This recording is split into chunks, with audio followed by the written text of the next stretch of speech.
So for me, I think it started out just with being a fan of music, of all different kinds of music, primarily hip hop when I was a kid. And then I started writing poetry. This is like, you know, fifth grade, sixth grade, like just terrible little poems. I would write in my drawing pads because I used to draw all the time for like 8 hours a day as a kid. So I would write lyrics and poetry in my drawing pad, just stuff I heard in my head. And then that kind of turned into me making music. And I didn't grow up with any musical background. My older brother played the guitar and he played in bands growing up. And that was kind of like my only exposure to live music or anything like that. And there wasn't much of a music scene like where I grew up. So it was a lot of like finding stuff on the internet, finding little niche subcultures and scenes that I loved. And underground hip hop was a big one of those that inspired me. And then, you know, releasing my own songs and getting involved with it.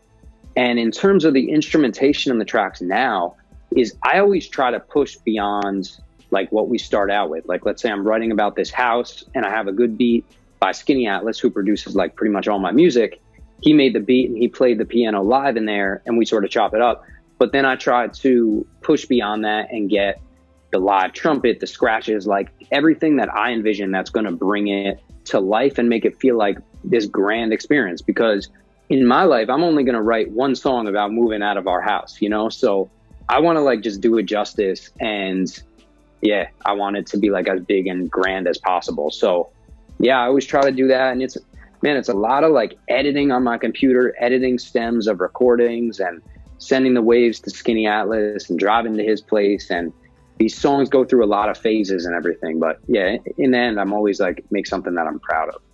I'm pretty involved in the like recording and dealing with all the like files and data and that kind of thing. But yeah, I definitely can't take credit really for the production or at all for the like the mixing or mastering. Like that's all, you know, all props to Skinny Atlas, his name is Nico, and everybody else that's involved. In terms of memorable career moments, man, I have to mention playing with Mac Miller. Like I think that is just one that I don't know, now that he's passed away and just seeing the impact that he had on the hip hop community and on, you know, so many young artists and just young fans of music.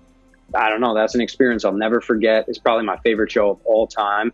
That was the first show of mine where I was up on stage and people knew the lyrics to my songs that I didn't know in the audience.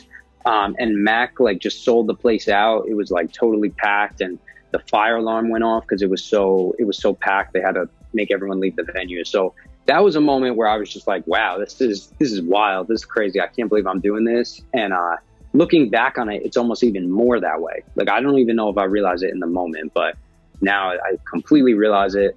And the other thing I would say, just when fans get my lyrics tattooed, that's like the craziest feeling in the world to me.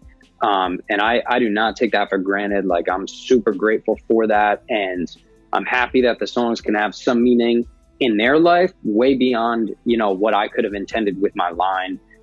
It always like means something personal to them. So that's something that just, it stops me in my tracks. And I wouldn't trade what I have for a million fans any day if I had to give that part of it up.